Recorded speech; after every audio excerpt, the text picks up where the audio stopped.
space. But as a side hustle, I organize LLCs and not-for-profits for people who just don't know how to do it because it can be a complicated process. So definitely connect with me if you want to start your LLC. And I'll talk to you today about how and why you should set that up and then do a little demo so that you can know how to do it going forward. Cool. So background, I have a not-for-profit. It is called To Be Cultured, and it's for the youth to learn how to do things that we're not really introduced to in our youth, like sushi making, macaroons, what is an oyster, like certain things like that, to just be able to do things out of our comfort zone. And then I also own this LLC called The Business Factory. So I want to talk to you from two different standpoints today. And then I had a 45-page deck, but I have 20 minutes, so we'll just talk through a few things. So first, the business entity types, and what is an LLC? So from a legal entity standpoint, the question is, what is it? Why can't I just operate as an individual? And so what does it mean to be a legal entity? It means you're separate than yourself. So you have your personal person, and then you have a legal entity that you're a part of as an owner. And how do you do that? You file on the Secretary of State website. So with it being 50 states, you have 50 different websites to go to register your business. Then you're also able to legally contract with anybody that you want to do business with. So if McDonald's hits you up and they're like, hey, I actually want to partner with your business, it's better to give them your business name and sign that contract as your business and not your personal self, so that you're not liable for any, legal action if you sign your personal person name. And then third, tax filing. So you're able to do tax write-offs. May not be of huge interest right now, but I was talking to Professor Moon and Christian earlier about how I go on vacations and I'm able to write some of this stuff off. So I'll say it's a business meeting, working with a good CPA to say, okay, you went to Bali, this is what you spent on your flight, this is what your hotel was, but because you had a business meeting there with maybe some of your business peers, you're able to write that off come tax time and possibly get some money back because you conducted business under an LLC. So something to think about there. And then lastly, once you become an LLC, you are able to be sued by other entities as a standing business on its own. So a few things to call out. And then you do have to have a designation, which means you have to have something behind your business name. So I've put a few examples below, but you often see the L.L.C. or just LLC or limited liability company. It all means the same thing. Cool? Okay. So why should you file? Number one, I kind of just spoke to this, but credibility. So about 7 years ago, I was super fit, y'all. I was working for Nike, and I organized a 5K in Inglewood called Dish the Weight and Guns, and it wasn't a not-for-profit. It was just me and a friend trying to do something for the community that was, fitness related. And Chase Bank said, I want to give you guys $10,000. Where's your paperwork? And we didn't have any. We just were two girls trying to do something good, got on ABC 7 News, and it blew up, but we wasn't prepared to get any kind of business grant. And so we had to go through the process of getting a not-for-profit set up. So number one, make sure you have your stuff together and be credible, and the first step to do that is to start the LLC process. Tax savings, talked about that, so that's a great benefit of being an LLC. Liability protection, so I have a client who she has a cleaning service, and a couple years ago she was putting a solution in one of her clients' homes, and one of the infants in the home got sick because she wasn't supposed to use that type of solution. Because of that, she was sued. So it's important to be an LLC because if you have $50,000 in your personal account and $500 in the business account, they can only go after that $500. But if you were putting Ariana Wilder's name on, documents and just operate as a person, they could have come after her personal bank account. So that business setup allows you to just say, we're two separate things, just go after the business assets and what the business has going on. And then formality, it's gonna go out on me. How do I do this, y'all?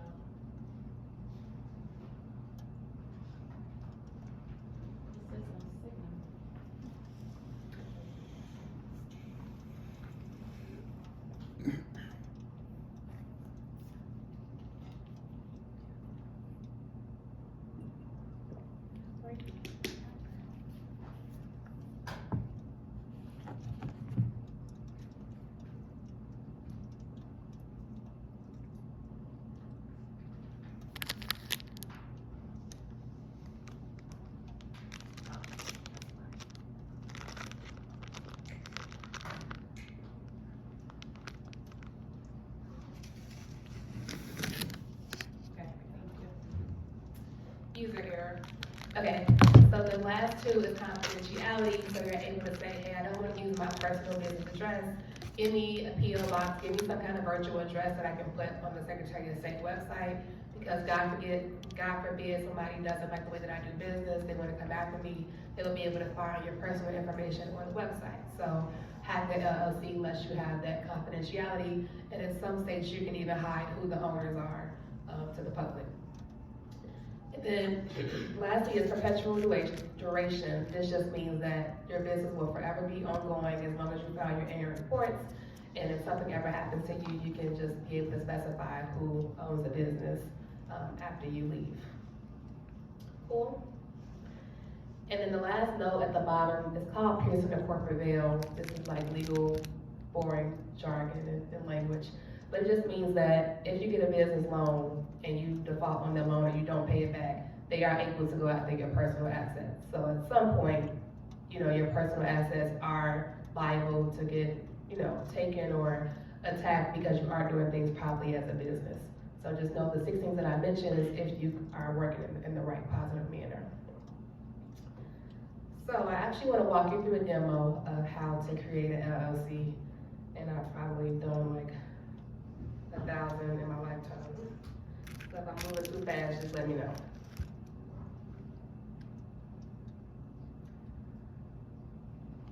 So remember I said you can register in any state that you want to. If you do business in Illinois, then you want to make sure you register in Illinois. If you do business virtually and you have customers all over the world, just make sure you register where your home office is, which maybe you have a property in California and you feel like the taxes are better there. They're actually the worst in California. But if you see more tax benefits, and this is like an accounting conversation, then you can file in any state as long as you have a property there as an office space. So on this page, which is so tiny,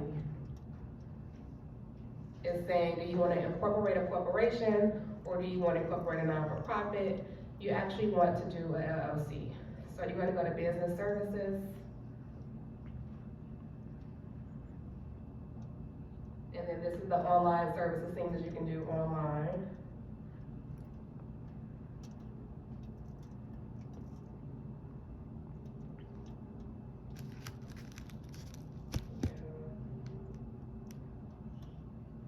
So for LLC services, you want to do articles of organization, and that's your official document to create an LLC. So I'm going to click here. Skip the top 2 because those are corporation focused. So we can talk about later why you won't be a corporation. And then it's going to ask 2 questions. Do you want to be able to establish a series or do you want a standalone LLC? So a standalone LLC is just saying, hey, who has a business name already thought of? Anybody? What's your business name? It's called Communication Storm. Communications? Storm. Storm?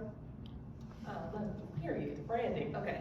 So Communication Storm is an LLC maybe on its own. But say for instance you want to build an empire, and what's the business like? What are you services, products? We're still talking about marketing as well as community engagement and events that's going on. Love that. Okay, so if you wanted to build an empire and maybe have like a social media management firm under that, and then your own personal speaking engagements, and then maybe you start doing a design company, that would be a series where you have a parent company that has these little children companies underneath it.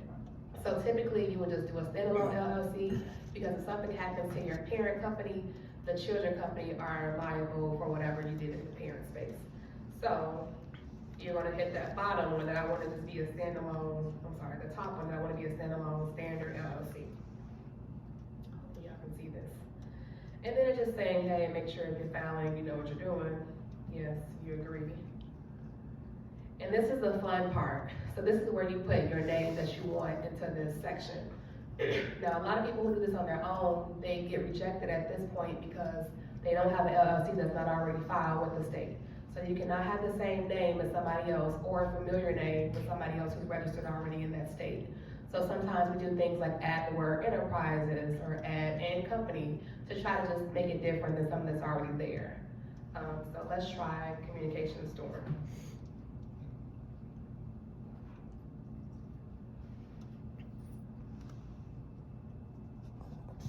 And I'm going to add that LLC designation at the back end too.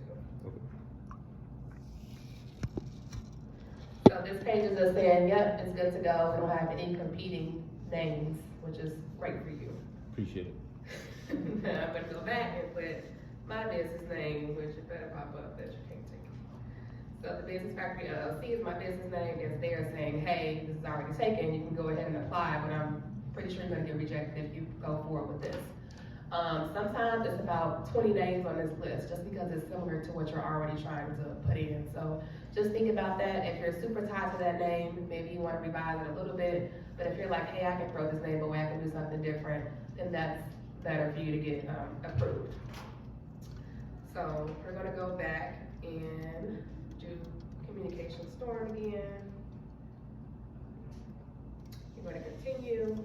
And then this is your principal place of business. So it's like, hey, where are you operating out of? This can be your home address, this can be an office space that you may be renting through, there's tons of places, but like WeWork, different places that will give you a temporary address for you to use for your business. So, just gonna put that address in. I'm not gonna tell you what address that is, but don't stop. I may know. And then the agent can be yourself. So this is two different options here. Your registered agent is who is the person that's gonna be collecting business documents on your behalf. So people do pay registered agents maybe $25 a month through LegalZoom, InkFile. There's so many different options out there to have them collect your business documents on a quarterly basis and act on your behalf. Can you write those professionals off through your, as a tax write-off? Yes, you Okay. can. So even your office location that you're doing through WeWork, you can write that off as a tax expense, because it's all helping you operate the business. Okay. Yes. So if I register my company, my business in Illinois, and say I go to Indiana and provide the same services, you know, I made my LLC for Illinois, if Mhm. something were to happen, would I still be personally liable? Or would my LLC still assume the liability? If you're doing business in a different state? Yeah. So typically, you would, if you're operating under that same name that's already registered in Illinois, no. If you start to do things like buying actual assets in different states, then yes, because you own property and now you're doing more of like a bigger footprint outside of Illinois. And like there's always those gray areas where somebody can sue you either way. But typically it's only if you have a big footprint in that other state. Anything else? Y'all can stop me. I appreciate that. Okay. Yes. Can you talk about the importance of filing your paperwork and if you don't file your paperwork? Yeah, we just talked about it. Yeah, so I would say about 50% of the people I work with is because they, I wouldn't say lost their business, but their business goes into involuntary dissolution. And that just means after a year or two of not filing your annual report, they will take your rights to own that business. And they say you can't own this business again until you file penalty fees in your annual report filings. So every state requires you to file an annual report that just says, I'm still the owner, I still have the same business name, I still have the same address, we're still operating. And some states will ask you like how much money you made. If you don't file that, they can take your business away and then dissolve it. And then you can't get that name back until 3 years of dissolution. And then to reinstate it, say you really love the business, you actually were having, you know, business income coming in, and you want to reinstate it, you have to pay those penalty fees, and then for Illinois, a $275 reinstatement fee. So it's very expensive, and that was perfect timing because having a real agent that's not yourself is going to keep you on your toes and file for you most of the time, if you select that package with them. For me, I'm cheap, so I'm cheap for certain things. So I want to be my own registered agent and not pay anybody, and because of that, I'm often late filing my annual reports. But what helps me is like multiple calendar invites and reminders to myself. So just consider that. You had a question? Good. He kind of answered it. You good? Okay. Okay, so just say I'm hard-headed and I want to just be my own registered agent. If you want to get somebody that's not yourself to do it, you would go to the InkFiles, the LegalZooms, all the other registered agent options before you get to this step, because then they'll give you their name and address to put in here. So I'm gonna put in my own information, and then they'll tell you if it's not a USPS approved address, if they can't understand what the address is, they'll ask you like, are you sure? I always choose that address, and I'm saying, yep, my address is correct. Now here is where it's asking who your owners are. In Illinois, it's gonna be called a business manager, but it's the same thing as an owner for this state. So there are, now, speaking like I'm a CPA, but there are benefits to having like your children as owners of your business. You're able to write some of those things off and get certain credits for having children as employees within your company. So as you're making your owners, if your parents, like consider them, or if your big brothers and sisters, consider who you can add on as owners. They can't go up to the Secretary of State and make changes to the business unless they're 18 or older. So just consider that. But this part is where you put in who owns the business and where they live. So you want to have that information when you're filing.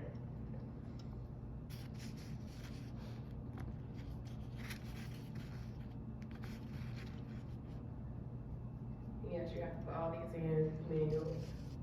And if there are more, then you would do it in your operating agreement. Different conversation, I do have a template for operating agreement if you ever need it, but it's basically saying, with these owners, this is how much we own of the business. So maybe me and my husband is on this, but I don't think he deserves 50%, so I'd be like, this is your 75, this is my 25, but it has to be written up in a professional, like, legal manner, and that's called an operating agreement. Okay. And this is the attestation, so it's who is actually doing this or organizing it on the Secretary of State, because if anything's wrong, that comes back to the person who's filing for you. So this is always me for all of my clients. If you ever use another like competitor, they'll put their information here, or it can be yourself. And you're saying, yep, everything looks good, communication storm, I just took over your business, so Ariana is the owner. I'm also the registered agent, which again, that can be another company to help you stay on top of things, and it all looks good to me. So this is your LLC filing for Illinois. Expedited service is gonna add an extra $100 on it, so it's already $150 as a standard fee. If I want it back within 1 to 2 business days, it's gonna be $250. So sometimes people are like waiting for grants or loans, and like me, and that in like 6-7 years ago, I mentioned the Chase situation, but you need it right away. You have the expedited service that will get it within 24 hours, sometimes 48 hours. The regular standard one at the top, this takes about 2 to 3 weeks. Still not a long time, but depends on your time, what you need. And then this is the 150 fee that I was talking about. So here, I'll put out my payment information, and bam, I will get an email saying like, hey, you now are, or you're pending LLC approval. We look forward to getting that to you. And then once that's approved, in 2 to 3 weeks, you'll get your articles of organization with the stamped approval letter on it, and you just want to keep that in your documents. Okay. Any questions on LLC registration? I would say we have one of the most easiest states to file in. California can be like 15 pages long. They also have franchise tax fees that are $800 a year, so just be mindful of like where you're filing. If you don't have any income on your LLC, are you still able to use it as a tax write-off? Oh, So like if no. I travel, I don't have any income. No, and I don't know the threshold, but I know I just had a client maybe a year ago just asking, can they write some things off? They just started the business in November. And the question to the CPA that I worked with was like, hey, I'm doing this in December, can I write it off? And he's like, what's your income activities looking like? And she's like, 0. And he's like, no. So I have to figure out what that threshold is for you, but I know 0 income means 0 tax write-offs. Any other questions? I am curious about the series, when you talked about a standalone versus a LLC with series. So if you do want to do that because you have other branches that you want to provide, I guess what I didn't know you had to do a series. So it is a must if there are different categories. So. No, it doesn't have to be set up that way. Oh, okay. So you're saying if you have different businesses with different business activities, it would be a separate business. So I always say it depends on the risk level. So, for example, the girl that I was speaking about who had the cleaning business, before she got into a legal battle, she also had a boutique. And when the legal battle happened, she had the boutique and the cleaning service all into one. And it wasn't that lucrative, so it wasn't a big hit for her. But if the boutique was taken off and the cleaning service was very small in revenue or whatever, and the cleaning service went under, now you're taking out my boutique money, and it had nothing to do with the cleaning service. But because it was under one LLC, it's all lumped together.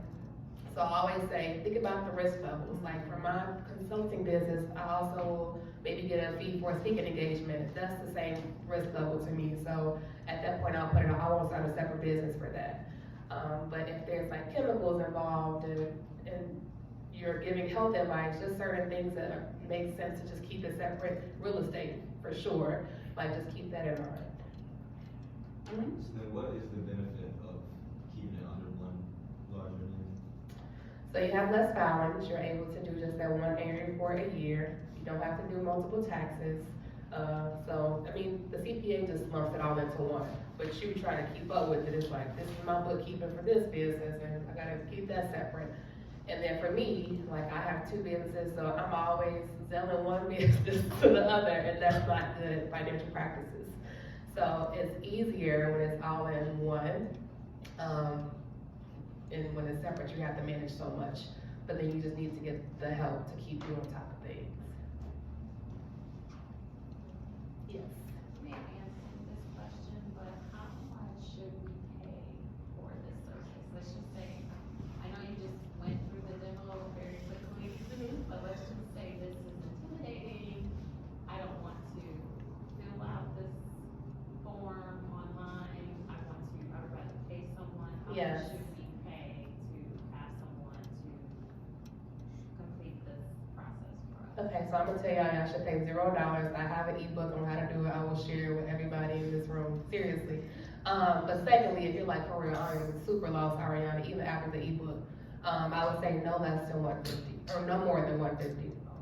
So LegalZoom will charge $200 to $300. I charge 150. If I know you got your CPA and you want me to bring 50 people on board, it's about 250.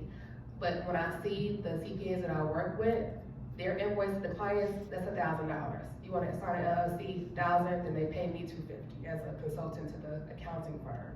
Okay. So people will charge an arm and a leg for a 5-minute process for Illinois. I think it's very, like, it's intuitive, or you can actually just Google a lot of these things to figure out what's the next steps. But the registered agent part, people get caught up on it because they're not sure that they can be their own. But if you know that you're gonna maybe be lackadaisical or you have too many things going on, go ahead and just purchase a registered agent to support you and then file. That makes sense? Alright. And then some RA registered agent packages, they'll file it for you. So while you're reaching out to them to just be your agent so that you can put their information in the application, they'll actually say, hey, for $50 more, I'll file for you. So I went over a few different options. I know New York registered agent is like a #1, if you wanna write that one down. And InkFile is my #2. What was the first one? New York registered agent, and on their, I know it says New York, but on their website, they'll have all the different states listed. And then after you do this process, it's the EIN part, and that's gonna have you set up for financials next steps. So I always say after you do your LLC setup, you go on the IRS website to get your EIN. And it's like your business social security number. And so that protects you from being involving your personal social or anything. Even when I apply for a business debit card, which is a great next step, I'm gonna use my EIN number, which is this process, to then apply for that business debit card. And then business credit is a great thing to have and be able to build. You actually typically get more from a business credit standpoint than you would as a personal person applying for credit. So get the business debit card after you get your EIN, and then if you're in good standing, apply for that business credit to start that business credit process in history. Does that make sense? Yes, ma'am. And then lastly, you mentioned this, Professor Moon, but stay on top of your annual reports. So if you have an agent, they'll do it for you, but if you don't, just make sure you do your calendar invites. You have to file 2 months before your approval date, so this is gonna be confusing, but say I get approved February 1st of this year. This upcoming December, I'll need to file my A reports. So it's 2 months before your approval date of your LLC. Every year, you file your A report. And it's much simpler than this. Again, it's like, my name is the same, my owners are the same, my address is the same, and it's $75 a year. Okay, so 3 things from this, file your LLC, it's cyberdriveillinois.com. And then make sure you apply for your EIN, that's gonna help you get your financial business accounts set up. And then third, make sure you do your annual report filings, that's gonna help you stay in good standing. And then somehow I'll get your email so I can share the PDF version of how to file this on your own. And you also send, do you have my email address? So I'll get it. Probably from 10 years ago. Right. But, I'll get it, so I'll make sure it's right. Okay. Okay. We good? Mm-hmm.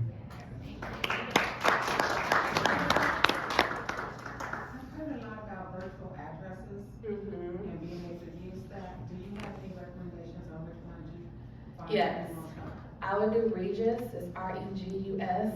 It is a virtual address. They collect your business mail for you, and then they will email it over to you. It used to be fax, but they'll email it to you.